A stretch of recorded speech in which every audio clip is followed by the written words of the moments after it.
Hello mga kapatid, baka lang meron makapanood. Dito ako ngayon sa province ng mother ng anak ko, ng partner ko. And meron nangyari dito sa probinsyang ito wherein merong isang mag-asawa na nagkagulo. So nangyari, yung babae di umano ay nagtataksil kung kaya't nawalan na ng kontrol yung asawang lalaki.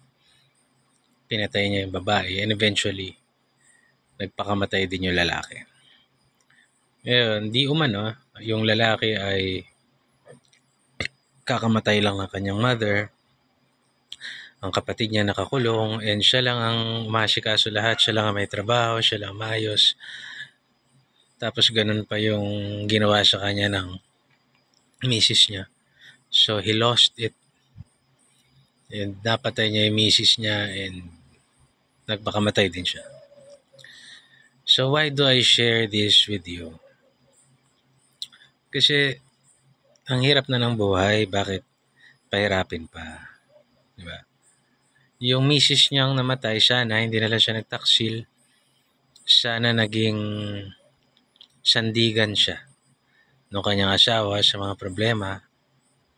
Hindi sana okay pa sila. At the same time, doon naman sa lalaki, sana kahit anong hirap ng buhay, sana kung nagloloko yung babae, isinauli niya na lang sa magulang niya kaysa patayin. Sana pinakawalan niya na lang yung babae. Sige, sumama ka na kung kanino mo gusto. And tiniis niya na lang kung ano man yung mga problema niya kasi hindi natin alam. Kulang yung facts ko. We don't know kung may anak ba sila. We do not know kung ano yung mga problema. Diba? Diba? Mahirap na ang buhay. Bakit pahirapin pa? So parang sa mag-asawa o sa mga couples, sana nagtulungan na lang. Sana hindi na lang gumawa ng mga makakasakit sa isa't isa. Diba? And I'm always reminded, kahit na minsan maliit na bagay compared sa pinagdaraanan ng iba, no? Nasusura na rin ako sa buhay minsan. But I'm always reminded doon sa isang kababayan natin na namatayan ng asawa, ng nanay at ng kanyang lahat ng anak. Siya lang yung nabuhay sa Yolanda. Ako kung naalala niyo yun sa news. And ang pagkakatanda ko, ang sinabi niya ay gusto niya na rin mawala kaso may dahilan yung Diyos kung ba't hindi pa siya kinuha. So, mamumuhay na lang siya hanggang sa kanyang katapusan. Diba? Napaka-inspiring kasi.